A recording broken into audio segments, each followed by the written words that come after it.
मनावर में स्वीकृत जवाहर नवोदय विद्यालय को दूसरी विधानसभा तारापुर धर्मपुरी स्थानांतरित किए जाने के विरोध में कांग्रेस विधायक डॉक्टर हीरालाल अलावा के नेतृत्व में सैकड़ों कांग्रेस कार्यकर्ताओं और आम नागरिकों ने एसडीएम कार्यालय पर नारेबाजी करते हुए 2 घंटे का धरना प्रदर्शन किया और एसडीएम को एक ज्ञापन दिया गया। वहीं स्थानीय नागरिकों और नवोदय विद्यालय संघर्ष समिति की मांग है कि यह विद्यालय मनावर में ही खोला जाए। इस मौके पर विधायक डॉक्टर हीरालाल अलावा ने कहा कि अगर नवोदय विद्यालय मनावर में नहीं बनाया गया तो अगला कदम भोपाल मुख्यमंत्री आवास और दिल्ली में प्रधानमंत्री आवास का घेराव किया जाएगा। साथ ही कहा कि मनावर विधानसभा के बच्चों की शिक्षा के अधिकार के लिए किसी भी प्रकार का समझौता स्वीकार नहीं किया जाएगा। वहीं जवाहर नवोदय विद्यालय मनावर में ही बने, यही हमारी स्पष्ट मांग है। इस जनहित के मुद्दे को हर स्तर पर मजबूती से उठाया जाएगा और मनावर के हक की रक्षा के लिए हमारा संघर्ष निरंतर जारी रहेगा।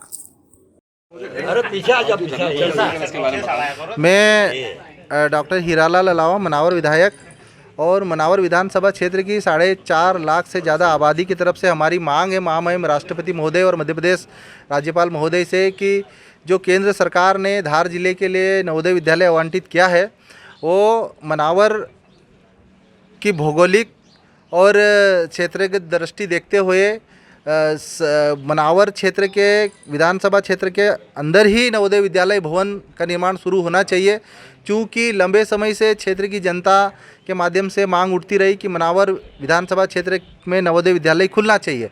कई पिछले सालों से पत्राचार भी जनता के माध्यम से किया गया। तो जो अभी फ़िलहाल में जो मनावर के लिए आवंटित जो नवोदय विद्यालय था धार जिले के धर्मपुरी विधानसभा क्षेत्र के तारापुर में ले जाया जा रहा है। हमारी मांग है कि जो जनता की मांग थी और जो मध्यस्थ जो धार जिले के मध्य में स्थित है मनावर, जिससे कि हमारे गंदवानी क्षेत्र को, कुक्सी क्षेत्र को, डही क्षेत्र को और वहाँ पे रहने वाले गरीब आदिवासी अंचल के बच्चों को लाभ मिलेगा। क्योंकि मनावर विधानसभा क्षेत्र यातायात की दृष्टि से हर मामले में सक्षम है, तो यहाँ पर आसानी से आवाजाही होगी और छात्र छात्राओं को मनावर तक पहुँच मार्ग उनके लिए आसान होगा। और मैं खासकर भारतीय जनता पार्टी के जो मनावर में मोर्चों के सभी अध्यक्ष हैं, ग्रामीण अध्यक्ष से लेके महिला अध्यक्ष, जनजाति मोर्चा अध्यक्ष, एससी मोर्चा अध्यक्ष, आप लोग बीजेपी की सरकार मध्य प्रदेश में है, केंद्र में है, और उसके बावजूद भी अगर नवोदय विद्यालय मनावर विधानसभा क्षेत्र से अन्य जगह ले जाया जा रहा है और आप सबकी चुप्पी है, तो आप लोग को शर्म के मारे इस्तीफे सौंप देना चाहिए। क्या ये नवोदय विद्यालय मनावर में नहीं होना चाहिए? आप लोगों से मेरा अनुरोध है कि आप मोर्चों में अध्यक्ष बने हुए हो, लेकिन आप लोग जब नवोदय विद्यालय अन्य क्षेत्र में ले जा रहे हैं तो सभी बीजेपी के पूरी पार्टी चुप है। ये कहीं ना कहीं मनावर क्षेत्र की जनता के साथ आप लोग की चुप्पी अन्याय को और मनावर क्षेत्र की जनता के साथ शोषण है। मेरी मांग है कि ये मांग सिर्फ विधायक हीरालाल अलावा की नहीं, ये क्षेत्र की 4.5 लाख जनता की है। और नवोदय विद्यालय की इस मांग में बीजेपी, कांग्रेस से समस्त पार्टी की जनता एकजुट हो और नवोदय विद्यालय का जो भवन है मनावर में खुलना चाहिए, ये ऐसी हमारी मांग है। और आप सबका सहयोग मिले, ऐसी भी मेरी मांग है। अगर मांगे पूरी नहीं होती तो क्या होगा? देखिए, ये आंदोलन जनता का आंदोलन है और निश्चित ही मनावर क्षेत्र की जनता संघर्ष करना जानती है, अपना हक और अधिकार लेना जानती है। और अगर नवोदय विद्यालय का भवन मनावर में नहीं बनता है तो हमको मजबूर होकर मध्य प्रदेश सरकार के मुखिया मोहन यादव जी, मुख्यमंत्री जी का कार्यालय के लिए घेराव करेंगे हम लोग। और अगर वहाँ पे भी नहीं बात बनेगी तो हम प्रधानमंत्री नरेंद्र मोदी जी का कार्यालय घेराव करने दिल्ली जाएंगे, लेकिन नवोदय विद्यालय हमारे मनावर में खुलवाएंगे।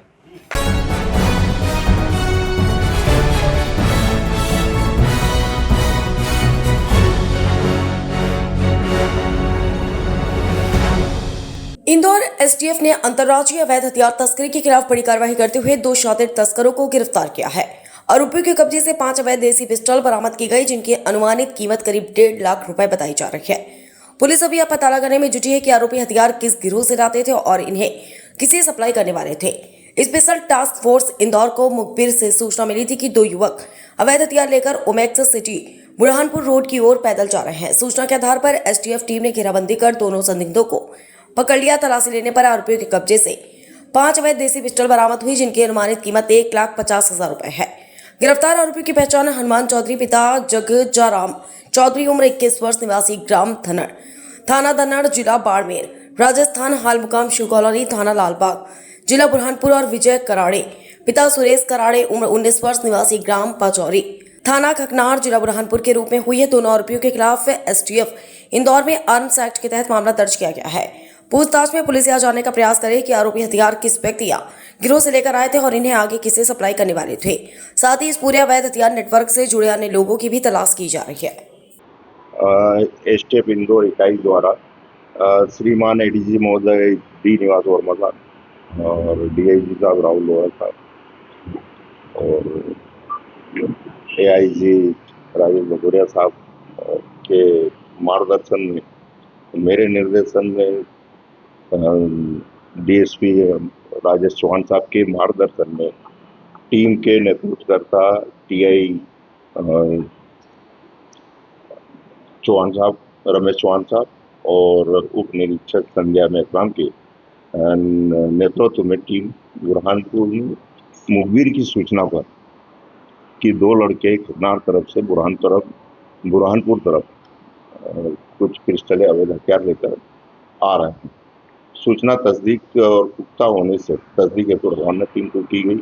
उनके साथ प्रधान आरक्षक दीक्षित, आरक्षक बघेल और देवराज बघेल और अन्य और भी उसमें कर्मचारी शामिल किए गए और जाके टीम द्वारा दबिश दी गई। उनको पुख्ता सूचना मिलने पे आरोपी हनुमान के पास से 2 पिस्टल और आरोपी विजय से 3 पिस्टल उनके तलाशी पर मिली, जो विधिवत अपराध जीरो पे टाइमिंग करके जब्त की गई है और दोनों आरोपी हिरासत में लिया गया है। वो कहाँ से बना के और किस जगह से लाए हैं उसकी बारीकी से हम तस्दीकी कर रहे हैं, गहन जांच कर रहे हैं और अभी हमारी टीम लगी हुई है तो प्रकरण टाइमिंग कर योजना में लिया गया। अभी तक पूछताछ में यही बात आई कि पचोरी कोई सिकलीगर है और जिसने हथियार बना के दिया है फैक्ट्री के रूप में संचालित करते हैं। संगठित के रूप में पूर्व में भी इस प्रकार से अवैध हथियार बेचने के सूचना प्राप्त हो रही है, जिसकी तस्दीक की जा रही है।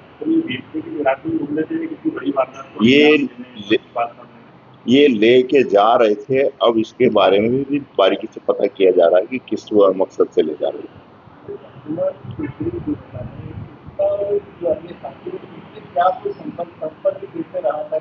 ये हनुमान चौधरी वैसे राजस्थान का रहने वाला है और बुरहानपुर में आके वहाँ पर निवास करने लगा है। इसी के संपर्क में संभवतः ये कहीं ना कहीं बाहर ले जाके बेचने के फिराक में है, ऐसा अभी तक का जानकारी में है। लेकिन इसको जब तक हम बारीकी से तस्दीक न कर ले और अभी उसके लिए हमने दोनों से जीआर प्राप्त के लिए भेजा है। बहुत क्या दाम देसी पिस्टल है। तो क्या दाम लगभग 1.5 लाख रुपए कीमत है 5 पिस्टलों की। इससे पहले भी ये बेच चुके थे सर या पहला वाकया था इनका किस तरह का? आरोपी विजय के खिलाफ एक लालबाग में अवैध हथियारों का प्रकरण दर्ज होना ज्ञात हुआ है, जिसका अपराध सर्च करा रहे हैं और हनुमान के खिलाफ भी ICJS में चेक करा रहे हैं।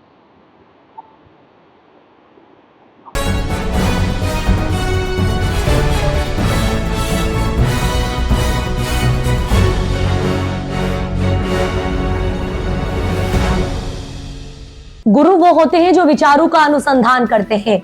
गुरु पूर्णिमा का पावन पर्व पूरे देश में मनाया जा रहा है। भक्त गुरु आश्रमों सहित ध्यान केंद्रों पर पहुंचकर गुरु की आराधना कर आशीर्वाद ले रहे हैं। वहीं सेंधवा स्थित जामली में गायत्री धाम पर करीब 15 राज्यों से शिष्य गुरु मेवालाल पाटीदार जी के आशीर्वाद लेने के लिए पहुंचे हैं। गायत्री धाम में दिन भर आयोजन होगा। यहाँ गायत्री धाम में प्रदेश सहित महाराष्ट्र, गुजरात, नेपाल, आंध्र प्रदेश, उत्तर प्रदेश एवं अन्य राज्यों से 250 गायत्री साधक 11 करोड़ गायत्री मंत्र का जाप कर चंद्रायण साधना करेंगे। साथ ही दीक्षा संस्कार, विद्यावर्ण मंत्र और 5000 वृक्षों का रोपण किया जाएगा। गुरु मेवालाल जी पाटीदार ने गुरु पूर्णिमा पावन अवसर पर कहा कि सनातन धर्म में वैदिक काल में शिष्य और गुरु की पावन परंपरा रही है। इस राष्ट्र को सीधा उन सदगुरु जिन्होंने तप, त्याग, प्रचंड पुरुषार्थ से जीवन विद्या को स्वावलंबी बनाया था। वो गुरु नहीं होते जो शरीरधारी होते हैं। गुरु वो होते हैं जो विचारों का अनुसंधान करते हैं। इस धाम पवन में 15 राज्यों से गायत्री साधक पहुंचे जो 1 महीने तक चंद्रायण साधना करेंगे। आज दिन भर धार्मिक आयोजन किए जाएंगे। सनातन धर्म में वैदिक काल में शिष्य और गुरु परंपरा की पावन परंपरा रही है। ये राष्ट्र को सींचा है उन सदगुरुओं ने जिन्होंने तप, त्याग और प्रचंड पुरुषार्थ करके जीवन विद्या को स्वावलंबी बनाया था। वो गुरु नहीं होते जो शरीरधारी होते हैं। गुरु वो होते हैं जो विचारों का अनुसंधान करते हैं। युग ऋषि महायोगी पंडित श्री राम शर्मा आचार्य जी ने 100 साल तक एक अखंड अग्नि के अखंड दीपक के सानिध्य में ऋषि और देवताओं के विचारों का अनुसंधान किया। आज समूचा गायत्री परिवार पूरे विश्व में 15 करोड़ गुरु भाई बहन आज गुरु पूर्णिमा का उत्सव मना रहे हैं। और गायत्री धाम सेंधवा गौमाता सुरभि के तपोभूमि पर 15 राज्यों से पधारे हुए चांद्रायण तपस्वी साधक भाई बहन पलाश के पत्ते पे आहार लेकर के उनके साथ एक गाय और एक पेड़ भी चांद्रायण तप करेगा। इस कल्पवास में 250 साधक 1.25 लाख का गायत्री जप करेंगे, पंचकोश जागरण की कुंडली जागरण की साधना करेंगे और इस तपोभूमि में 3000 से 4000 नर नारी गुरु पर्व को मनाने के लिए आएंगे। 200 गांव के 310 बच्चों का आज विद्यारंभ संस्कार होगा। हजारों भाई बहनों का दीक्षा संस्कार होगा। गुरु पादुका अभिषेक और तरुपुत्र रोपण का महान संकल्प 2026 का यह पावन शताब्दी गुरु पूर्णिमा, इसकी सब देशवासियों को, गुरु भाई बहनों को गौमाता सुरभि की तपोभूमि से अखंड दीपक की मंगल कामनाएं। ओम शांति।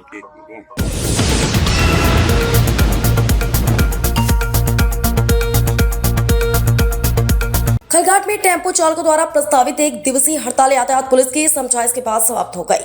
टेम्पो चालकों की मुख्य मांग उनके लिए स्थायी टेम्पो स्टैंड चिन्हित किए जाने की थी। यातायात चौकी प्रभारी पदम सिंह भाटी ने टेम्पो चालकों से चर्चा कर समाधान निकालते हुए निर्धारित स्थान पर 10 से 15 मिनट तक टेम्पो खड़ा कर सवारी बैठाने की अनुमति दी। इसके बाद चालकों ने हड़ताल समाप्त कर दी और खुशी जताई।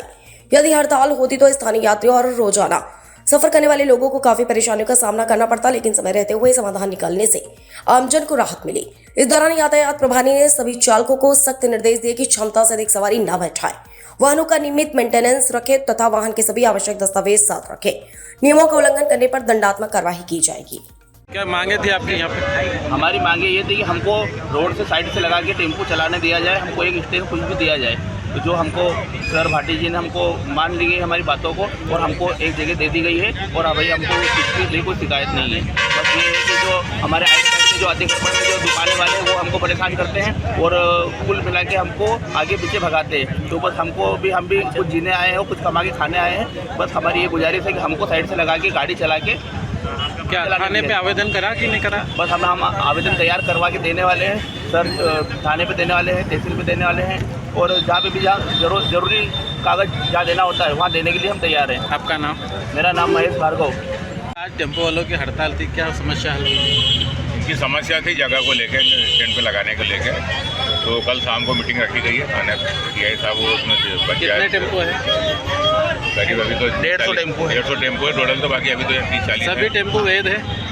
हाँ, ये बता रहे हैं वे तो कुछ कागज नहीं है उनको। क्या कोई समय दे दिया। आवेदन भी आया हुआ है? इनका कोई समय सीमा दे दी गई है कि 8-10 दिन में अपना कागज जो भी कंप्लीट नहीं करवा लें, नहीं तो अन्यथा चालानी कार्रवाई की क्या जाएगी। कोई आवेदन भी आया टेम्पो मालिक की तरफ? अभी तो नहीं आया है। आपका शुभ नाम?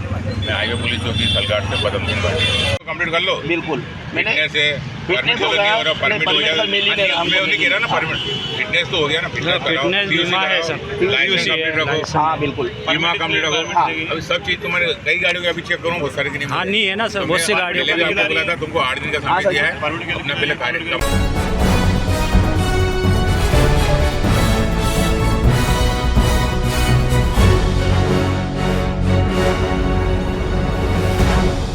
खजराना थाना क्षेत्र स्थित तपेश्वरी बाग में 26 जुलाई को मिली महिला की संदिग्ध मौत के मामले में पुलिस को बड़ी सफलता मिली है।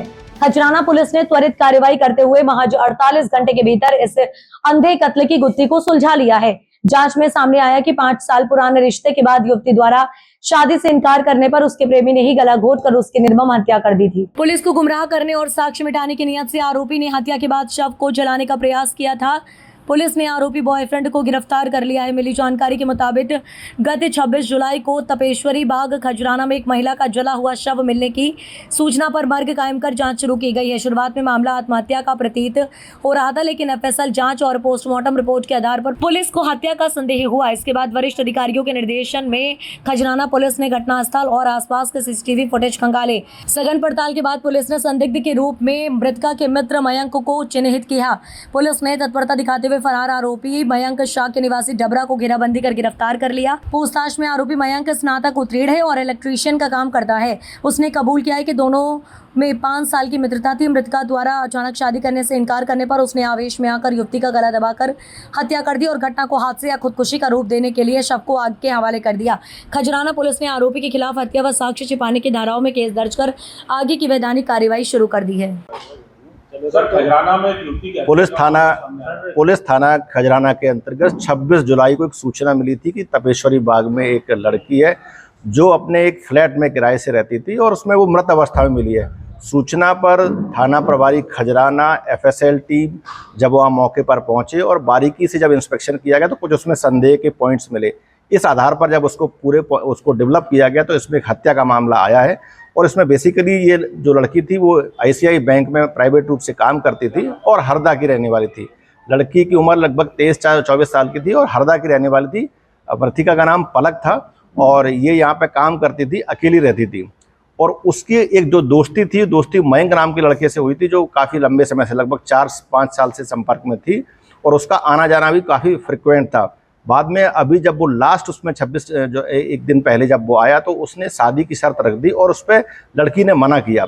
जब मना किया तो उसने उसका गला घोंट दिया। उसके बाद जो तथ्यों को छुपाने के लिए मतलब घटना को हादसा दर्शाने के लिए उसने पूरी घटना को तब्दील किया, चेंज किया और बर्नर वगैरह जो उसका गैस का चूल्हा था उसमें छेड़छाड़ की, ऐसा लगा कि जैसे आग से उसकी मृत्यु हुई हो।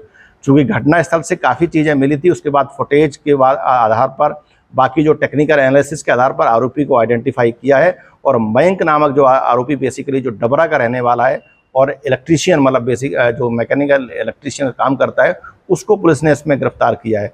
फिलहाल इसकी काफ़ी विस्तार से पूछताछ की जा रही है और जो एविडेंसेस हैं, जो साक्ष्य हैं, उनको संकलित किया जा रहा है। पुलिस ने पूरे मामले में 103 BNS मतलब हत्या और 2 से 28 BNS मतलब जो साक्ष्यों के साथ छेड़छाड़ है इसका मामला पंजीबद्ध किया है और मुख्य रूप से जो आरोपी की तलाश है, जो टेक्निकल उसका जो एनालिसिस है, CCTV फुटेज है, उसके आधार पर आरोपी को पहचान की गई। इसमें जो है पेट्रोल की बात सामने की पेट्रोल डालकर इसमें बेसिकली ये चूंकि वहाँ पे गैस जली हुई थी और कुछ उस तरह की स्मेल्स आ रही थी और काफ़ी स्पॉट्स काफ़ी कहानी कह रहा था, उसी आधार पर ये संदेह के आधार पर ये पूरा मामला काफ़ी संवेदनशीलता से और बहुत ही सघनता से जब इसमें इन्वेस्टिगेशन किया गया तो ये मामले खुलासा हुआ है।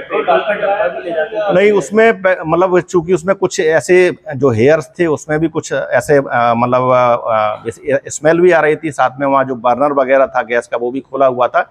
बहुत सारे मतलब जो स्पॉट्स पे इस प्रकार के साक्ष्य आए थे जो कहीं ना कहीं होमिसाइडल इशारा कर रहे थे।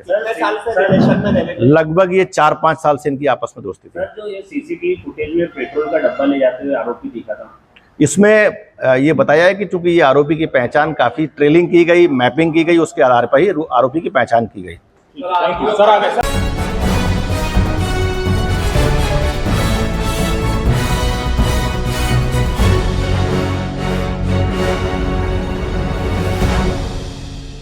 इंदौर में शेयर ट्रेडिंग और ऑनलाइन इन्वेस्टमेंट के नाम पर देश भर में करोड़ों रुपए की साइबर ठगी करने वाले संगठित गिरोह के खिलाफ क्राइम ब्रांच पुलिस ने एक और बड़ी सफलता हासिल की है। फर्जी बैंक खाते उपलब्ध कराने वाले इस हाई प्रोफाइल रैकेट में लगातार जारी कार्रवाई के तहत क्राइम ब्रांच ने लंबे समय से फरार चल रहे एक और आरोपी समर्थ बरदेला को गिरफ्तार कर लिया। पकड़ा गया आरोपी निरंजनपुर स्थित रॉयल अमर ग्रीन कॉलोनी का रहने वाला है। इससे पहले क्राइम ब्रांच इस गिरोह के कई सक्रिय सदस्यों को गिरफ्तार कर उनसे भारी मात्रा में फर्जी पासबुक, सिम कार्ड, मोबाइल और स्कॉर्पियो गाड़ी जब्त कर चुकी है। इंदौर शहर में बढ़ते साइबर अपराधों और करोड़ों की ठगी करने वाले गिरोह के खिलाफ पुलिस आयुक्त के निर्देशन में क्राइम ब्रांच लगातार सघन कार्रवाई कर रही है।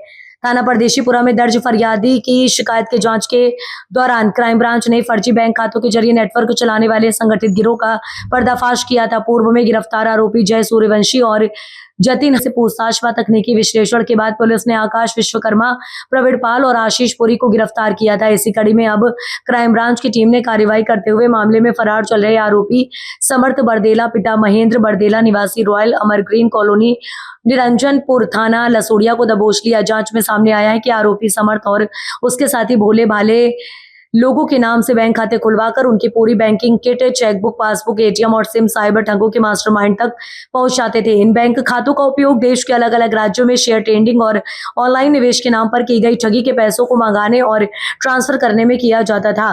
दरअसल खातों की जांच में अब तक करोड़ों रुपए के संदिग्ध वित्तीय लेन देन सामने आए हैं। क्राइम ब्रांच गिरफ्तार आरोपियों के संपत्ति संबंधी ब्यौरे के लिए नगर निगम से पत्राचार भी कर रही है। Crime branch DCP Rajesh Tripathi के मुताबिक आरोपी समर्थ से पूछताछ में फर्जी खातों की नेटवर्क श्रृंखला और मास्टरमाइंड से जुड़ी कई नई महत्वपूर्ण जानकारियां मिली हैं, जिसके आधार पर गिरोह के अन्य सहयोगियों की तलाश तेज कर दी गई है। ये देखिए, परदेसीपुरा में एक मामला कायम हुआ था जिसमें एक इंजीनियर के साथ में 1,60,00,000 रुपए की ठगी हुई थी। इस मामले में पूर्व में 5 आरोपियों को पकड़ करके उनका पुलिस रिमांड लिया गया था। पुलिस रिमांड लिया जाकर पूछताछ करने पर मालूम पड़ा कि इनका एक मास्टरमाइंड समर्थ बुरदेला है, जो यहीं इंदौर का रहने वाला है। इसके बारे में जानकारी मिलने पर इसकी तलाश की गई और इसकी तलाशी करके इसकी गिरफ्तारी की गई।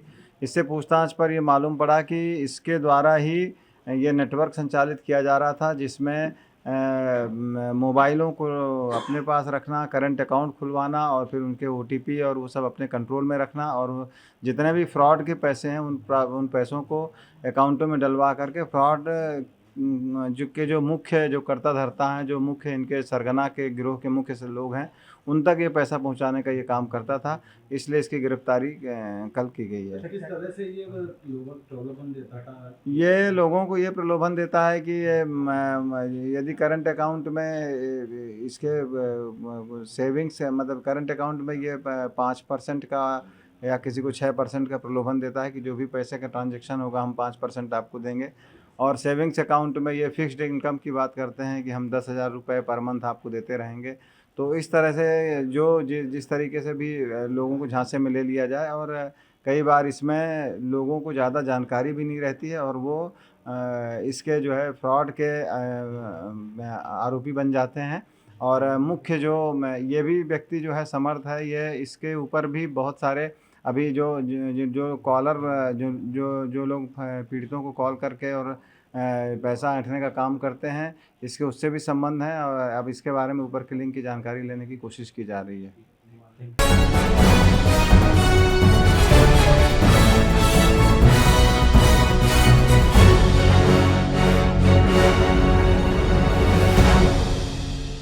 इंदौर क्राइम ब्रांच ने कार्यवाही करते हुए अवैध देशी पिस्टल के साथ 2 आरोपियों को गिरफ्तार करने में सफलता हासिल की।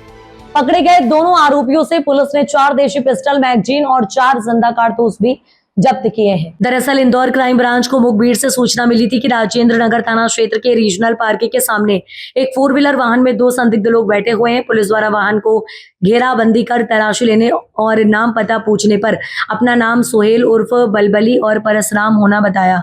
गाड़ी की तलाशी लेने पर डैशबोर्ड के अंदर से एक थाली में 1 लाख रुपए कीमत के 4 अवैध देशी पिस्टल, मैगजीन और 4 जिंदा कारतूस बरामद किए गए। इसी के साथ 3 मोबाइल और 4 व्हीलर वाहन भी पुलिस ने जब्त किए। पकड़े गए दोनों आरोपी इंदौर में अवैध हथियार की सप्लाई करने आए थे। पुलिस द्वारा आरोपियों से पूछताछ कर रही है। बहरहाल आने वाले दिनों पुलिस द्वारा अवैध हथियारों का बड़ा खुलासा कर सकती है। ये देखिए, क्राइम ब्रांच को सूचना मिली कि कुछ लोग हथियारों की तस्करी कराने को लेकर के स्विफ्ट कार से आ रहे हैं। इस सूचना पर से क्राइम ब्रांच में ACP विजय तिवारी साहब के द्वारा TI क्राइम के नेतृत्व में एक टीम भेजी गई। उस टीम ने वृंदावन गार्डन के पास इनको रोका। इनके स्विफ्ट डिजायर कार की जब तलाशी ली गई तो इसमें 4 पिस्टल और 4 जिंदा कारतूस मिले। जो पिस्टल 4 मिले हैं वो सब देसी कंट्री मेड हैं। और जब आरोपियों से पूछताछ की गई तो मालूम पड़ा कि एक आरोपी परसराम उर्फ परसिया, पिता सीताराम श्रीवास्तव, 51 साल का है। ये गुमास्ता नगर इंदौर का रहने वाला है, थाना द्वारकापुरी क्षेत्र का। और दूसरा सोहेल उर्फ बलबली, पिता सिकंदर पटेल, ये 24 साल का है। ये बांक मस्जिद वाली गली, चंदन नगर इंदौर का रहने वाला है। ये दोनों आरोपियों के क्रिमिनल रिकॉर्ड काफ़ी हैं। परसराम श्रीवास्तव के करीब 26 आपराधिक रिकॉर्ड हैं, जिसमें एक्साइज एक्ट के हैं, मारपीट के हैं और जहरीली शराब बेचने के भी अपराध शामिल हैं। इसी तरीके से जो सोहेल उर्फ बलबली के, इसके भी 4-5 अपराध हैं जो मारपीट से संबंधित हैं। ये दोनों अपराधी यहाँ पर किसी से डील करने की कोशिश कर रहे थे। उसी बीच में क्राइम ब्रांच को सूचना मिलने पर क्राइम ब्रांच के द्वारा इनको पकड़ा गया और अब इनको पुलिस रिमांड लिया जाकर इनसे पूछताछ की जाएगी। ये हथियार कहाँ से लेकर के आए हैं और इसके पहले इन्होंने कितने हथियार बेच दिए हैं, इन सब के बारे में विशेष जानकारी ली जाएगी। अभी ये बता रहे हैं कि ये किसी सिकलीगढ़ से लेकर के आए हैं। अभी उसका नाम क्लियर नहीं हुआ है, बड़वानी तरफ से। और अभी इस संबंध में विशेष जानकारी ली जा रही है। इनके जो कॉल डिटेल वगैरह निकाल करके और इनकी पूरे हिस्ट्री की जांच की जाएगी और इनके पूरे लिंक की जांच की जाएगी। नहीं, ये किसी को बेचने जा रहे थे और अभी इस संबंध में पूछताछ की जा रही है। पकड़े गए दोनों आरोपी का आपस में कनेक्शन है? पकड़े गए आरोपियों में से एक ये सोहेल जो है, ये तो ड्राइवरी वगैरह का ही काम करता है और परशुराम जो है वो रियल एस्टेट का काम भी करता है साथ में, और ये गुंडा प्रवृत्ति का आदमी है। करीबन 26 अपराध इसके कायम हैं और शुरू में ये शराब वराब का धंधा करता था, बाद में मारपीट करने लगा, चाकूबाजी करने लगा और कुल मिला के मारपीट, चाकूबाजी, इस तरह के 25-26 अपराध इसके खिलाफ कायम। परशुराम का ड्राइवर ही है? हाँ, अभी उसके साथ में ही है और उसी के लिए काम करता है ये। अब उसका ड्राइवर ही है ये, अब उसके साथ में ही काम करता है। गाड़ी के बारे में जानकारी ली जा रही है, स्विफ्ट डिजायर कार है, अब इसके बारे में जानकारी ली जा रही है। बिल्कुल बड़वानी के एक सिकलीगढ़ का पता चला है। अभी इस संबंध में इससे विस्तृत जानकारी अभी अपराधियों द्वारा पूछताछ करके ली जाएगी। इनका पुलिस रिमांड लिया जा करके इनसे पूरी जानकारी ली जाएगी।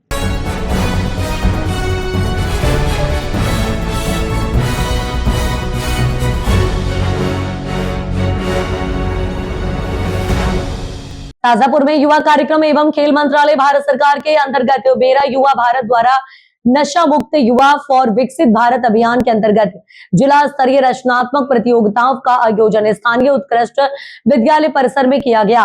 इस दौरान उत्साह पूर्वक प्रतिभागियों द्वारा रंगारंग सुंदर प्रस्तुतियां दी गई, वहीं लोक नृत्य व लोकगीतों ने माध्यम से मन मोह लिया।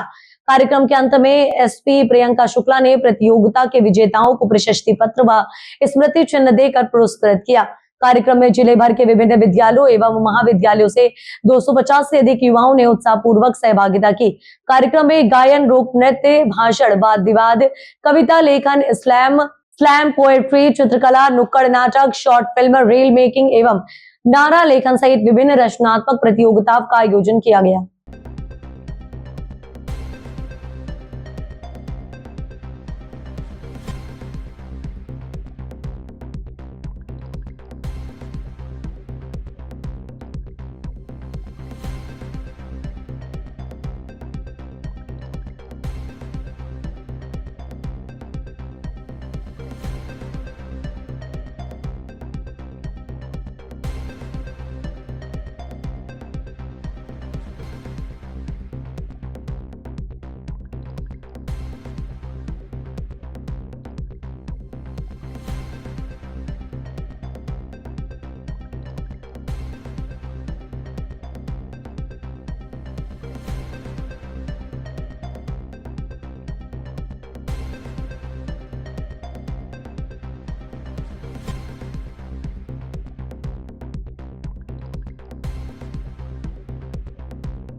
इंदौर क्राइम ब्रांच ने नशे से दूरी है जरूरी अभियान के तहत ब्राउन शुगर के अवैध कारोबार पर बड़ी कार्रवाई करते हुए एक महिला तस्कर को गिरफ्तार किया है।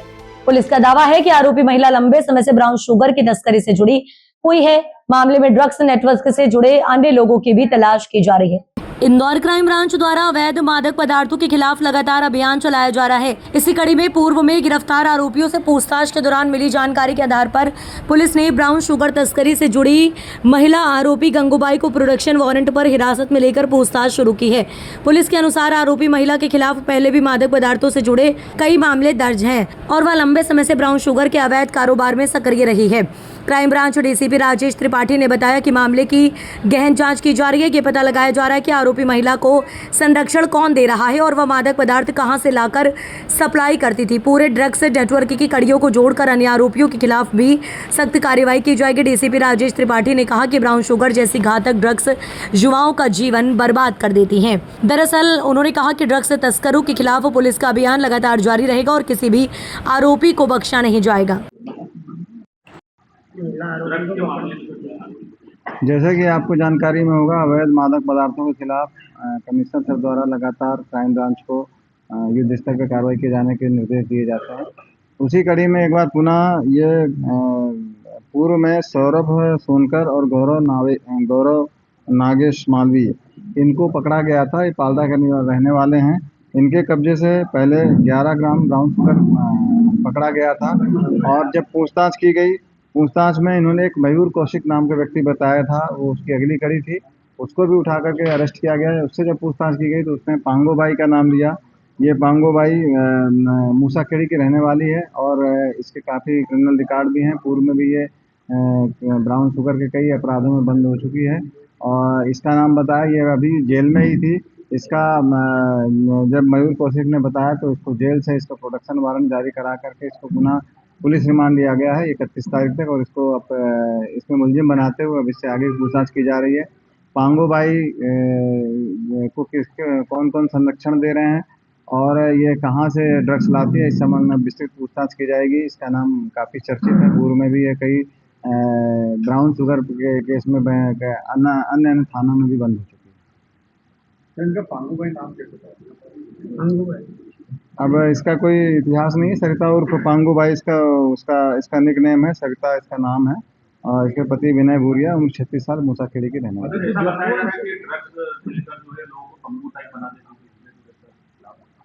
अभी तो निश्चित रूप से लंबे समय से ये ड्रग्स का कारोबार कर रही है, ब्राउन शुगर बेचने का, और ब्राउन शुगर पीने वाले की हालत निश्चित रूप से वो सीधा सीधा मौत की तरफ ले जाती है। अभी जो हमारा अभियान चल रहा है नशे से दूरी है जरूरी, उसमें यही बातें बार बार आप लोगों के माध्यम से भी मैं बताना चाह रहा हूँ कि ड्रग्स में एक बार जो गिरफ्त में आ गया वो ना सिर्फ पंगु हो जाता है बल्कि इस जीवन से ही चला जाता है। इसलिए उसके अंतिम सांसें जो है वो ड्रग्स में ही ख़त्म होती हैं। और निश्चित रूप से ये जो महिला है जिसको अभी पुलिस रिमांड लिया जा कर के इसका पूछताछ की जा रही है, ये भी यही ड्रग्स बेच करके लोगों को पंगु बनाने का, लोगों को निपटाने का काम कर रही थी और इसीलिए से इसका पुलिस रिमांड लिया जाकर इसे पूछताछ की जाकर आगे अब इसमें कठोर कार्रवाई की जाएगी। जिन लोगों ने इसको संरक्षण दिया है और जिन लोगों से भी ये ड्रग्स लेती रही है उस पूरे चैन को रिकवर करने की कोशिश की जाएगी। ये 31 तारीख तक के लिए रिमांड है। ये पूर्व में ड्रग्स के मामले में ही जेल में गई।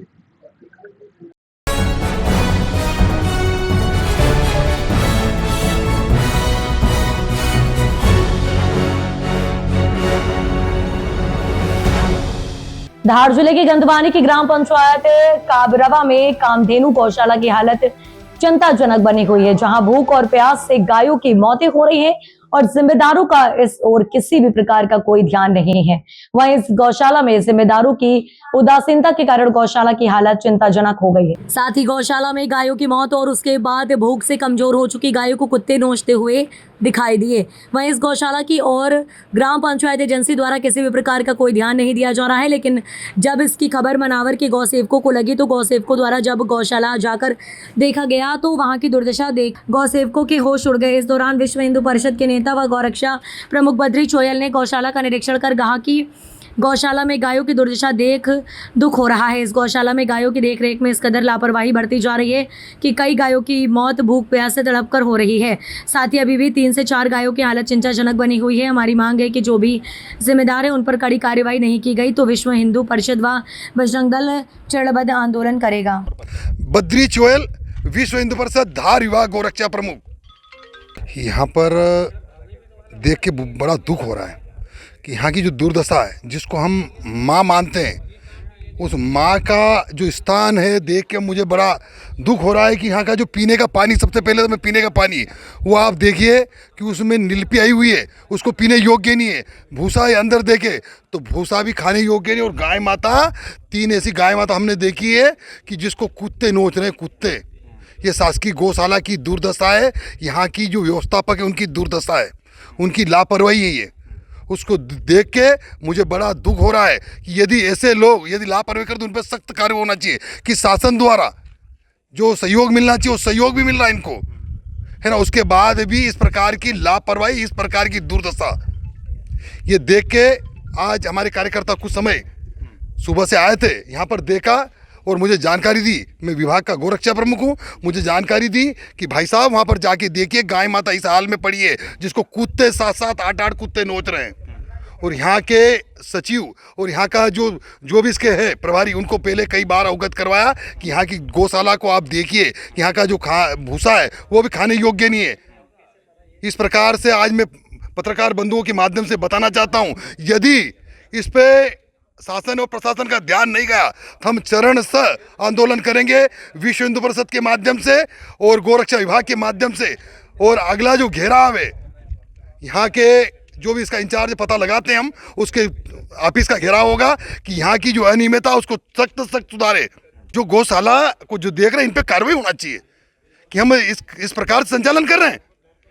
सरकार हमको सहयोग दे रही है, उसके बाद भी 40 रुपये पर डे के हिसाब से गाय का सहयोग मिलता है, ऐसा हमारी मध्य प्रदेश सरकार देती है। उसके बाद भी हमारी गाय माताओं की ये दुर्दशा है। हमने पहले भी कई बार बताया, अवगत करवाया। यहाँ के जो कामगार है उनसे भी मेरी बात हुई है ना, उनको भी पूछताछ की, तो साहब हमको तो पैसे, हमको उनकी स्वयं की तनख्वाह नहीं मिल रही। इस प्रकार से उन्होंने बताया, हम भी क्या करें, उन्होंने ऊंचे हाथ कर दिए थे। लेकिन मैंने आज कार्यकर्ताओं को पहुँचाया, उन्होंने देखा कि यहाँ की जो गाय माताएँ इस प्रकार से पड़ी है। दुर्दशा देख के हमें बड़ा दुख हो रहा है कि कल गुरु पूर्णिमा और आज हमारी जो गुरु मन जिनको मानते हैं हम गाय माता को, वो हमारी माँ इस कंडीशन में पड़ी है। यहाँ का जो एसडीएम साहब है, इसका कलेक्टर महोदय है, इस गौशाला के अध्यक्ष जो रहते हैं जिले के, वो कलेक्टर महोदय रहते हैं। कलेक्टर महोदय और एसडीएम महोदय, उनको इसको देखे आके आपके मीडिया के माध्यम से बताना चाहता हूँ कि यहाँ का जो एसडीएम महोदय हैं तहसील के, उनको आके देखना चाहिए और कलेक्टर महोदय को भी इस पर संज्ञान तुरंत लेना चाहिए। गौशाला की लापरवाही और बढ़ती जाए तो आपका अगला क्या कदम? अगला कदम चरण से आंदोलन करेंगे हम।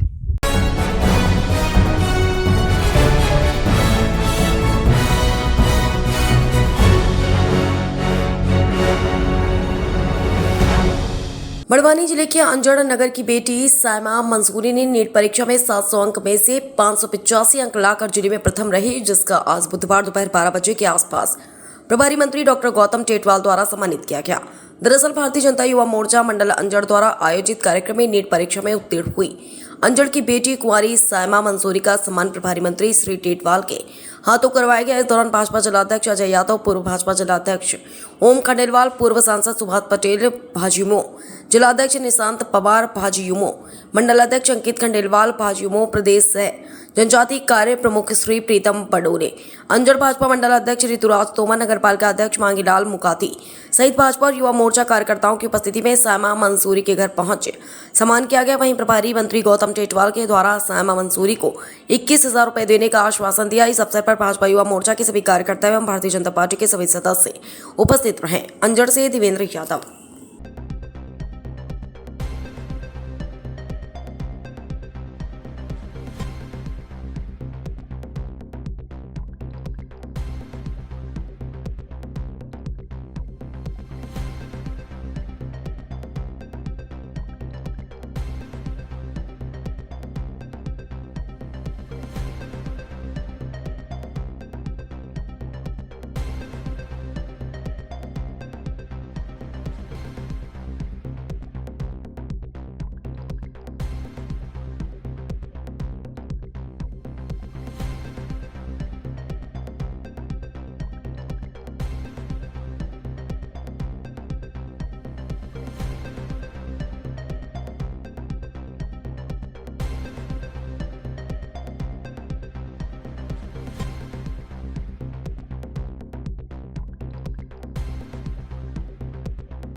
एरोड्रम थाने क्षेत्र में आने वाली वेंकटेश बिहार कॉलोनी की रहने वाली अनुपमा यादव ने मीडिया से बात करते हुए बताया कि घर में मेडिकल इमरजेंसी होने के कारण मैंने अपनी बुलेट गाड़ी MP 09DT 8108 को अजय कुशवाहा के माध्यम से धर्मेश यादव को 80,000 रुपए में गिरवी रखी थी, लेकिन 80,000 में से भी अजय कुशवाहा ने मुझे 30,000 रुपए दिए थे और उसने बोला जब गाड़ी आप लेने आओगी तब हम आपको गाड़ी और 50,000 रुपए वापस दे दूंगा। उसके बाद 6 महीने गुजर गए, वह गाड़ी के नाम पर टालम टोली करता रहा। जब पुलिस में शिकायत की तो पुलिस में भी कोई सुनने के लिए तैयार नहीं। इसके बाद SP ऑफिस में भी आवेदन दिया तो उन्होंने बोला थाने में बात कीजिए, आपकी गाड़ी मिल जाएगी। एक महिला होने के नाते लगभग 2 महीने से पुलिस थाने के चक्कर काटते काटते परेशान हो गई हूँ, लेकिन अभी तक मेरी गाड़ी मुझे नहीं मिली है। मेरा पुलिस प्रशासन से कहना है कि अजय कुशवाहा और धर्मेंद्र यादव के विरुद्ध कानूनी कार्रवाई की जाए और मेरी गाड़ी दिलाई जाए। कि बुलेट गाड़ी को लेके कुछ मामला चला है, तो ये क्या मामला है? हाँ मैडम, मुझे थोड़ा सा क्या मेडिकल इमरजेंसी थी, तो मैंने अर्जेंट में अपनी बुलेट गाड़ी जो थी वो मैंने धर्मेंद्र यादव के पास गिरवी रख दी थी अजय कुशवाहा के थ्रू। तो अजय कुशवाहा के थ्रू अपन ने गाड़ी रखी थी मैंने 80,000 रुपये में। तो धर्मेंद्र यादव ने मेरे को ब्याज काट के पैसे दिए थे। ब्याज काट के पैसे देने के बाद जब मैंने अजय कुशवाहा को बोला कि मेरी गाड़ी वापस ला दो, तो अजय कुशवाहा बोलता है कि वो तो तीर्थ पे गए हुए हैं, तो 6-7 महीने बाद आएंगे। ऐसे करके उनने मेरी 6-7 महीने तक उनने मेरा मतलब मामला ठंडा कर दिया। फिर 6 महीने बाद मैंने फिर संपर्क करा अजय कुशवाहा से। मैंने मेरी गाड़ी का क्या हुआ, तो अजय कुशवाहा का कहने का मतलब ये था कि अभी धर्मेंद्र यादव से आप संपर्क मत करना है, धर्मेंद्र यादव को गाड़ी में ला के दे दूंगा।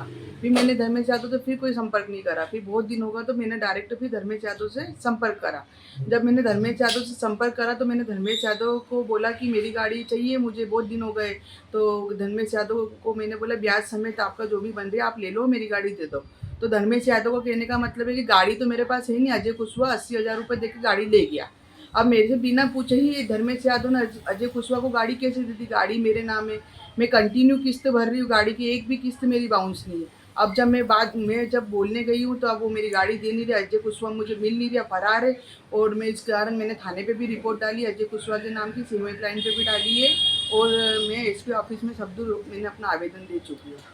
आपने थाने पे की, अभी आपको क्या थाने से मदद मिली है? मैडम मेरे को मदद तो ये मिली है कि वहाँ पर जो दिनेश मीना करके है और अजय दीक्षित जो पुलिस सर है, उन्होंने बोला हम आपकी पूरी हेल्प करेंगे, बस आप हमको एक बार अजय कुशवाहा का घर पता बता दीजिए, जानकारी बता दीजिए कि गाड़ी कहाँ खड़ी है। अब आप ये बताइए कि अगर जानकारी मैं ही निकाल लूँगी तो पुलिस वालों का क्या मतलब रहेगा? अगर मैं एक लेडीज़ होकर सारी जानकारी मैं ही निकालती फिरूँगी तो पुलिस प्रशासन क्या करेगी? अब उन्होंने मुझे आश्वासन तो दिया है कि हम आपकी पूरी मदद करेंगे, लेकिन जब मैं उनको जानकारी दूंगी उसके बाद वो मेरी मदद करेंगे। और अब कल मैंने संपर्क करा है अजय कुशवाहा के घर पे, वो भी धर्मेंद्र यादव ने मुझे बताया है। धर्मेंद्र यादव बोल रहे हैं कि अजय कुशवाहा की बहन मुझे ब्लैकमेल कर रही है कि अगर आपने मेरे भाई का नाम नहीं हटाया तो हम वहाँ थाने पर जाके वहाँ आत्महत्या करने की धमकी देंगे और आपको उल्टे केस में उलझा देंगे। है कि कोई इसमें बीजेपी के किसी कार्यकर्ता का भी नाम आ रहा है? हाँ मैडम जी, ये क्या धर्मेंद्र यादव है, वो बीजेपी का मंडल अध्यक्ष है। ये ब्याज पे पैसे देता है, वो गाड़ी गिरवी रखता है। तो इसने अजय कुशवाहा ने उसी के पास ही मेरी गाड़ी गिरवी रखी थी। मैडम ये अजय कुशवाहा का क्या है, ये काम ही पहले है, ये सट्टे का काम करता है, इसका 2 नंबर का काम है। इसने पहले भी बहुत लोगों के साथ फ्रॉड कर रखा है। नंदा नगर में भी 2-3 बच्चों की गाड़ियाँ लेके गिरवी रख रखी है इसने, तो ऐसे इसने मेरे साथ फ्रॉड करा है। और ये सब चीज़ें की जानकारी धर्मेंद्र यादव को पूरी है, लेकिन वो बीजेपी के नेता होने के कारण मेरा कुछ काम नहीं हो पा रही है।